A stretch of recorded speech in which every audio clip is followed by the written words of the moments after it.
किशोर कमल। बोलिए बांके बिहारी लाल की जय। श्री कृष्ण गोविंद हरे मुरारी, हे नाथ नारायण वासुदेवा। श्री कृष्ण गोविंद हरे मुरारी, हे नाथ नारायण वासुदेवा। श्री कृष्ण गोविंद हरे मुरारी, हे नाथ नारायण वासुदेवा। हे नाथ नारायण वासुदेवा, हे नाथ नारायण वासुदेवा। हे नाथ नारायण वासुदेव। श्री कृष्ण गोविंद हरे मुरारी, हे नाथ नारायण वासुदेवा। बोलिए बांके बिहारी लाल की जय। कल हम लोग श्रवण कर रहे थे कि जन्मेजय ने सर्प यज्ञ प्रारंभ कर दिया और जन्मेजय के यज्ञ में सर्पों का हवन होते रहने से बहुत से सर्प नष्ट हो गए। केवल थोड़े ही बचे, गिने चुने। अच्छा देखो, पहले अपन ने सुना था कि इतने सर्प हो गए थे कि इंसानों से कई गुना ज्यादा, जो हर जगह पर सर्प नजर आते थे। तो ये विधि का एक विधान बना जन्मेजय का सर्प यज्ञ करना। तो इतने सर्पों को जला करके राख कर दिया जन्मेजय ने कि गिने चुने ही सर्प रह गए, थोड़े ही बचे। इससे बासुकी नाग को बड़ा कष्ट हुआ। घबराहट के मारे उनका हृदय व्याकुल हो गया। उन्होंने अपनी बहन जरत्कारु से कहा, बहन, मेरा अंग अंग जल रहा है। अब मुझको कुछ भी सूझ नहीं रहा कि मैं क्या करूं। चक्कर आने के कारण बेहोश सा हो रहा हूं। मेरी दुनिया घूम रही है, कलेजा फट रहा है। मुझे ऐसा दिख रहा है कि अब मैं भी विवश होकर के इस धधकती आग के अंदर गिर जाऊंगा। इस यज्ञ का यही उद्देश्य है। मैंने इसी समय के लिए तुम्हारा विवाह जरत्कारु ऋषि से किया था। अब तुम हम लोगों की रक्षा करो। ब्रह्मा जी के कथन के अनुसार तुम्हारा पुत्र आस्तिक बनेगा। इस सर्प यज्ञ को वही बंद करा सकता है। वह बालक होने पर भी श्रेष्ठ वेद वेत्ता और वृद्धों का माननीय होगा, गुणी होगा, ज्ञानी होगा और सब लोग उसका आदर करेंगे, सम्मान करेंगे। अब तुम इससे हम लोगों की रक्षा करो। अपने भाई की बात सुनकर के ऋषि पत्नी जरत्कारु ने सब बात बतलाकर नागों की रक्षा के लिए आस्तिक को प्रेरित किया और आस्तिक ने माता की आज्ञा स्वीकार करके बासुकी से कहा, हे नागराज, आप मन में शांति रखो, चिंता मत करो। मैं आपसे सत्य वचन कहता हूं कि इस शाप से आप लोगों को मैं जरूर मुक्त कर दूंगा। मैंने हास विलास में भी कभी असत्य भाषण नहीं किया। मैं जब भी बोलता हूं सत्य बोलता हूं, मजाक में भी झूठ नहीं बोलता। कई लोग बोलते हैं ना, मजाक में झूठ बोल जाते हैं और बाद में कहते हैं, अरे हम तो मजाक ही कर रहे थे, तुम तो सीरियस ले गए। परंतु आस्तिक कहता है कि मैं मजाक में भी झूठ नहीं बोलता। इसलिए मेरी बात को झूठ मत समझो। मैं अपनी शुभ वाणी से राजा जन्मेजय को प्रसन्न कर दूंगा और वो यज्ञ बंद हो जाएगा। मामा जी आप मुझ पर विश्वास कीजिए, सर्प यज्ञ को बंद में करवा सकता हूं। इस प्रकार वासुकी नाग को आश्वासन देकर के आस्तिक सर्पों को मुक्त करने के लिए यज्ञशाला में जाने के उद्देश्य से वहां से चल पड़े। उन्होंने वहां पहुंचकर देखा कि सूर्य और अग्नि के समान तेजस्वी सभासदों से यज्ञशाला भरी हुई है। यज्ञशाला के अंदर कई सभासद बैठे हुए हैं जिनका तेज सूर्य के समान है। द्वारपालों ने उन्हें भीतर जाने से रोक दिया, क्योंकि जन्मेजय ने पहले ही द्वारपाल बिठा रखे थे, कोई फालतू आदमी आने ना पाए। अब वे भीतर प्रवेश करने के लिए यज्ञ की स्तुति करने लगे। हे यज्ञ देवता, चाहे जैसा मर्जी हो, तुम तो नारायण हो, और जिस कार्य का नाम यज्ञ रख दिया वो नारायण का रूप होता है, तो इसलिए मेरी स्तुति को स्वीकार करो। उनके द्वारा यज्ञ की स्तुति सुनकर के जन्मेजय ने उन्होंने भीतर आने की आज्ञा दे दी। यज्ञ देवता ने वो स्तुति सुनी तो जन्मेजय के मन में विचार आया कि ये ऋषि बाहर खड़ा खड़ा प्रार्थना कर रहा है, चलो इसको अंदर बुला लेना चाहिए।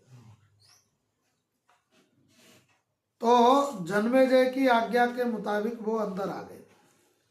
आस्तिक यज्ञ मंडप में जाकर यजमान, ऋत्विज, सभासद तथा अग्नि की स्तुति करने लगे। ब्राह्मणों को प्रणाम किया, यजमान को नमस्कार किया और अग्नि देवता को प्रणाम किया और यज्ञ देवता की स्तुति करी। आस्तिक के द्वारा की हुई स्तुति सुनकर के सभी लोग प्रसन्न हो गए। राजा भी प्रसन्न हो गया, वाह भाई इतनी सुंदर स्तुति करते हैं आप। सभासद भी, जितने भी लोग बैठे हुए थे सब प्रसन्न हो गए, और जो ब्राह्मण बैठे थे यज्ञ करवाने वाले आदि जो भी थे वो भी प्रसन्न हो गए, और अग्नि देवता भी प्रसन्न हो गए। सबके मनोभाव को समझ करके जन्मेजय ने कहा कि हे ब्राह्मण देवता, तुम वैसे तो बालक दिख रहे हो, छोटी सी उम्र के लगते हो, फिर भी अपने अनुभव के द्वारा तुमने इतने बड़े बड़े विद्वानों को मोहित कर लिया, कमाल कर दिया तुमने तो।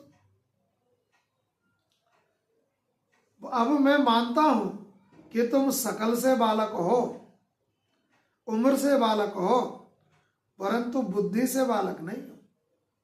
बुद्धि तुम्हारी बहुत तेज है, बुद्धि में तुम वृद्ध हो, बूढ़े हो, और मैं मानता हूं कि धन वृद्धा, बल वृद्धा, आयु वृद्धास तथैव च ते सर्वेपि ज्ञान वृद्धेति इंद्रा शिष्य किंकरा। चाहे कोई धन में बलवान हो जाए, चाहे बल में बलवान हो जाए, परंतु चाहे कोई उम्र में बलवान हो जाए, ज्यादा हो जाए, परंतु सबसे श्रेष्ठ तो वही है जो बुद्धि में बलवान है। मैं इस बालक को वर देना चाहता हूं। इस विषय में आप लोगों की क्या सम्मति है?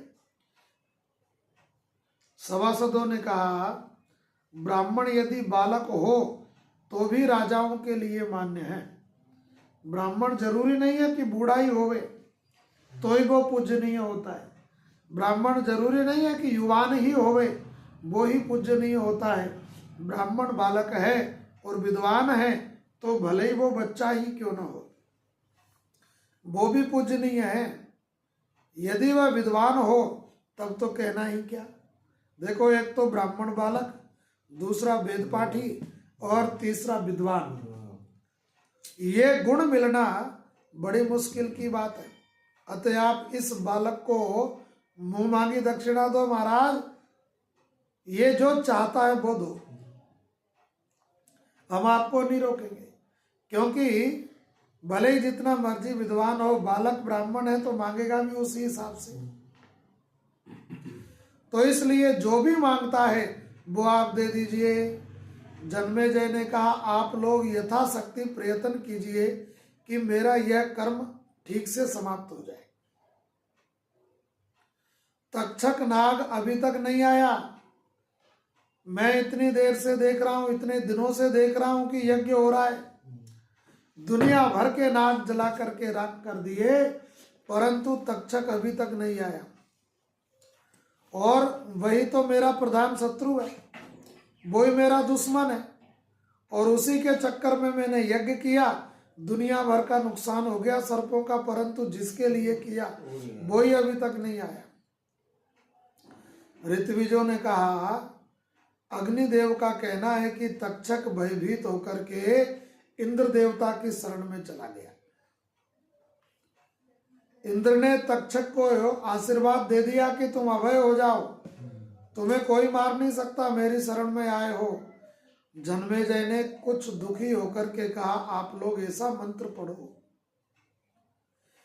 और ऐसा हवन कीजिए कि उस इंद्र को ही उठा लाओ साथ में।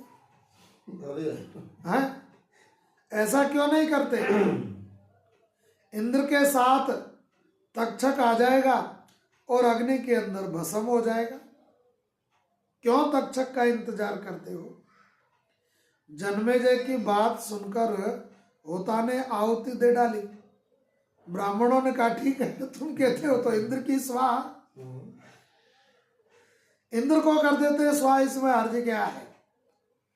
इसी समय आकाश में इंद्र और तक्षक दिखाई पड़े। जैसे ही आहुति पड़ी तो इंद्र भी आने लगा और तक्षक भी आने लगा। इंद्र तो इस यज्ञ को देख करके बहुत घबरा गया और तक्षक को छोड़ करके चलता बना। तक्षक से कह दिया, भैया तेरी प्रॉब्लम है, तू संभाल, ये प्रॉब्लम मेरी नहीं है। तक्षक क्षण क्षण अग्नि ज्वाला के समीप आने लगा। तब ब्राह्मणों ने कहा, राजन, अब आपका काम ठीक हो रहा है। इंद्र भी भाग गया और तक्षक भी आने लगा। इस ब्राह्मण को, जो अभी नया नया आया है, इसको जो दक्षिणा देनी है दो और विदा करो, इसको तो जाने दो। जन्मेजय ने कहा, ब्राह्मण कुमार, तुम्हारे जैसे ब्राह्मण मैंने अभी तक नहीं देखे, और तुम्हारे जैसे सतपात्र को दान देकर के मैं भी धन्य हो जाऊंगा। अतः तुम्हारी जो इच्छा है, जो लेकर के तुम प्रसन्न होगे, वो ही चीज मुझसे मांग लो। मैं कठिन से कठिन वस्तु भी तुमको ला करके दे दूंगा। मैं तुमसे वचनबद्ध हूं, मैं तुमको वचन देता हूं कि जो तुम मांगोगे वही मैं तुमको दूंगा। आस्तिक ने ये देखकर कि अब तक्षक अग्नि कुंड की नजदीक में आ गया और अब तो बेचारा गिरने वाला है, मरेगा, तुरंत आस्तिक ने अवसर का लाभ उठाया और उन्होंने कहा, राजन, तुम मुझे वही वरदान दीजिए जो मैं चाहता हूं। दोगे? बोले, पक्का महाराज, जो कह दिया वो दूंगा। तो वरदान ये दीजिए कि आपका ये यज्ञ बंद हो जाए, इस यज्ञ को बंद कर दो। इसमें गिरते हुए सर्पों को मैं देख नहीं सकता। इस पर जन्मेजय ने कुछ अप्रसन्न होकर के कहा, दुखी हो गया और कहा कि ये क्या मांग लिया तुमने? अरे इसी के लिए तो मैं यज्ञ कर रहा था, और अब वो नजदीक आने लगा तक्षक, तो तुमने यज्ञ बंद करा दिया। मेरा तो यज्ञ आधा रह गया, अपूर्ण हो गया। समर्थ ब्राह्मण, तुम सोना ले जाओ, चांदी ले जाओ, गौ ले जाओ और दूसरी वस्तुएं जो मर्जी मांगो। तुम कहो तो कुछ न कुछ राज्य का हिस्सा भी तुमको दे सकता हूं, परंतु ये जो मांगा है ना, यज्ञ बंद कर दो, इससे मेरा मन प्रसन्न नहीं है। मैं चाहता हूं कि यज्ञ बंद ना होवे, यज्ञ चलता रहे। आस्तिक ने कहा, मुझे सोना चांदी गऊ कुछ नहीं चाहिए। मैं अपने मातृ कुल के कल्याण के लिए आपका यज्ञ बंद कराना चाहता हूं।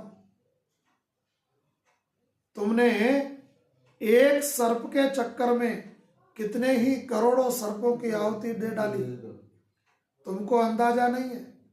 जन्मेजय ने बार बार अपनी बात दोहराई, परंतु आस्तिक ने दूसरा वरदान मांगा ही नहीं, दूसरी कुछ चीज लेना स्वीकार किया ही नहीं।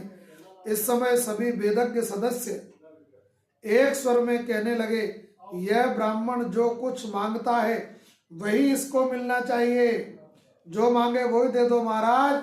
यदि यह चाहता है कि सर्प यज्ञ बंद हो जाए तो हो जाए। अब तो हम भी यही चाहते। सोनक जी ने पूछा, सूतनंदन, इस यज्ञ में तो बड़े बड़े विद्वान थे, किंतु आस्तिक से बात करते समय जो तक्षक अग्नि में नहीं गिरा, इसका कारण क्या हुआ? क्या उसे वैसे ही मंत्र ही नहीं सूझे? क्योंकि तक्षक को आने में इतना समय कैसे लग गया? उन ब्राह्मणों को मंत्र याद नहीं आए क्या? तक्षक को बुलाने के बाकी मंत्र, बाकी सर्प स्वाहा कर दिए। सबसे पहले शुरुआत ही उससे करनी थी, बाकियों से क्यों करी? उच्चे श्रवा ने कहा, इंद्र के हाथ से छूटते ही तक्षक मूर्छित हो गया। बुलाया तो उसको पहले ही भी था, परंतु इंद्र के हाथ से वो छूट गया और छूट करके मूर्छित हो गया। आस्तिक ने 3 बार कहा, ठहर जा ठहर जा ठहर जा, तो तक्षक वहीं रुक गया, आता आता रुक गया। इसी से वह आकाश और पृथ्वी के बीच में ही लटक गया, वो हवन कुंड तक पहुंचा ही नहीं, और इसीलिए वो अग्निकुंड में गिरा नहीं। सभासदों के बार बार कहने पर भी जन्मेजय ने कहा, अच्छा, आस्तिक की इच्छा पूर्ण हो। जन्मेजय ने कह दिया, ठीक है महाराज, हम हारे और तुम जीते, जो तुम कहते हो वही होगा, सर्प यज्ञ बंद हो जाए। आस्तिक प्रसन्न हो गए। आस्तिक कहने लगे, मैं जिस काम के लिए आया था वो काम हो गया। हमारे सूत ने जो कहा था वह भी सत्य हो। जन्मेजय के मुंह से ये बात निकलते ही सब लोग आनंद प्रकट करने लगे और सभी को प्रसन्नता हुई। देखो, यज्ञ करने वालों को भी प्रसन्नता हुई। देखो, वो पाप कर रहे थे, यज्ञ के नाम पे पाप कर रहे थे, सर्पों को मार रहे थे, तो वो लोग भी खुश हो गए कि बढ़िया, अच्छा हो गया, अब हम सर्प मारने से तो बचेंगे। राजा ने ऋत्विज सदस्यों को तथा जो अन्य ब्राह्मण वहां पर आए थे उन्होंने बहुत दान दिया, और जिस सूत ने यज्ञ बंद होने की भविष्यवाणी की थी, वो जब जमीन नाप रहे थे उसी समय सूत आ गया था भविष्यवाणी करने के लिए। उस सूत ने भविष्यवाणी की थी, उसका भी बहुत सत्कार किया। महाराज, तुमने तो पहले ही भविष्यवाणी कर दी। यज्ञांत का अभव दृश्य स्नान करके आस्तिक का खूब स्वागत सत्कार किया, और उन्होंने इस प्रकार से प्रसन्न करके सभी को विदा कर दिया। जाते समय जन्मेजय ने कहा, आप मेरे अश्वमेघ यज्ञ में सभासद होने के लिए पधारिएगा। आगे मैं अश्वमेघ यज्ञ करूंगा महाराज। अभी तो सर्प यज्ञ था, परंतु अब ऐसा नहीं करूंगा, आगे दूसरा यज्ञ करूंगा, और उस यज्ञ के अंदर आप जरूर पधारिएगा। आस्तिक ने प्रसन्नता से कहा, तथास्तु, मैं जरूर आऊंगा। तत्पश्चात अपने मामा के घर जाकर के अपनी माता जरत्कारु आदि से सब समाचार जाकर के आस्तिक ने सुना दिया। उस समय वासुकी नाग की सभा यज्ञ से बचे हुए सर्पों से भरी हुई थी। आस्तिक के मुंह से सब ये समाचार सुना, तब जाकर के वासुकी नाग को शांति मिली और उसकी चिंता खत्म हुई। हे भगवान, मरते मरते बच गए, गिने चुने रह गए, नहीं तो सब निबड़ जाने थे। उन्होंने उन पर प्रेम प्रकट करते हुए कहा, बेटा, तुम्हारी जो इच्छा है वो हमसे वरदान मांग लो। मैं बार बार तुमको कह रहा हूं कि जो तुम्हारी इच्छा है वो वरदान मांगो। तुमने हमें मृत्यु के मुंह से बचाया है, हम तुम पर बहुत प्रसन्न हैं। कहो तुम्हारा हम कौन सा प्रिय कार्य कर सकते हैं। आस्तिक ने कहा, मैं आप लोगों से यह वर मांगता हूं कि जो कोई सायंकाल और प्रातःकाल प्रसन्नता पूर्वक इस धर्ममय उपाख्यान को पढ़ेगा, जो इस धर्ममय उपाख्यान को सुनेगा, उसको कभी भी सर्पों का भय नहीं होगा। जो इस वृत्तांत को सुनेगा उसको जीवन में कभी न तो सर्प दिखेंगे न कभी उसको सर्प काटेंगे। ये बात सुनकर के सभी सर्प प्रसन्न हो गए और कहने लगे कि हम लोग तुमसे वचन देते हैं कि इस वृत्तांत को जो व्यक्ति सुनेगा उसको हम कभी नहीं काटेंगे और न हम उनको कभी दिखेंगे। तो इस जन्मेजय की सर्प यज्ञ कथा को कोई भी आदमी सुने, सुनावे, या फिर किसी को बार बार सर्प दिख रहे हो, बार बार किसी न किसी कारण से सर्पों की मृत्यु उसके हाथ से होती हो, जिस स्थान पर बार बार सर्प निकल रहे हो उस स्थान पर यह कथा सुनाई जाए और वहां के लोगों को यह कथा सुनाई जाए, वहां से परमानेंट सर्पों का भय खत्म हो जाता है। तुम्हारी ये इच्छा अवश्य पूर्ण होगी। हम बड़े प्रेम और नम्रता से तुम्हारा मनोरथ पूर्ण करेंगे। जो कोई असीत, अर्तिमान और सुनीत मंत्रों से एक दिन भी रात्रि के अंदर भगवान शिव का ध्यान करके सर्पों के निमित्त आहुति देगा, वो व्यक्ति हमेशा के लिए सर्पों के भय से मुक्त हो जाएगा। यो जरत्कारुणा जातो जरत्कारो महाशय आस्तिक सर्प सत्रेव पन्नगान योग चरत्करा तम स्मरणम महाभाग नमाम हिंसी तुमरहत। जरत्कारु ऋषि ने कहा, जरत्कारु नामक नाग कन्या से आस्तिक नामक यशस्वी ऋषि उत्पन्न हुए।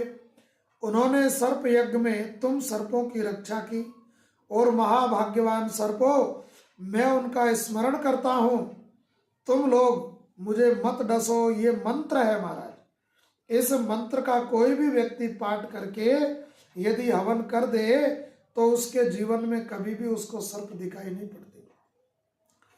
सर्पाप सर्प भद्रन्ते गच्छ सर्प महाविष जन्मे जयस्य यज्ञान्ते आस्तिक वचनम स्मर। हे महाविषधर सर्प, तुम चले जाओ, तुम्हारा कल्याण हो। अब तुम जाओ। जन्मेजय के यज्ञ की समाप्ति में आस्तिक ने जो कुछ कहा था उसका स्मरण करो और तुम यहाँ से चले जाओ। ऐसा कह करके जो आहुति दे दे वहां से सर्प हमेशा के लिए चले जाते हैं। आस्तिकस्य वच सुनवा यह सर्पो न विवर्तते सतधा विद्यते मूर्धनिम सिंस वृक्षा फलम यथा। जो सर्प आस्तिक के वचन की शपथ सुनकर के नहीं लौटता उसका फण शीशम के फल के समान सैकड़ों टुकड़े हो जाते हैं। जो सर्प आस्तिक के इस बात की शपथ को नहीं मानता उसके सर का टुकड़ा हो जाता है वहीं पर और वो समाप्त हो जाता है।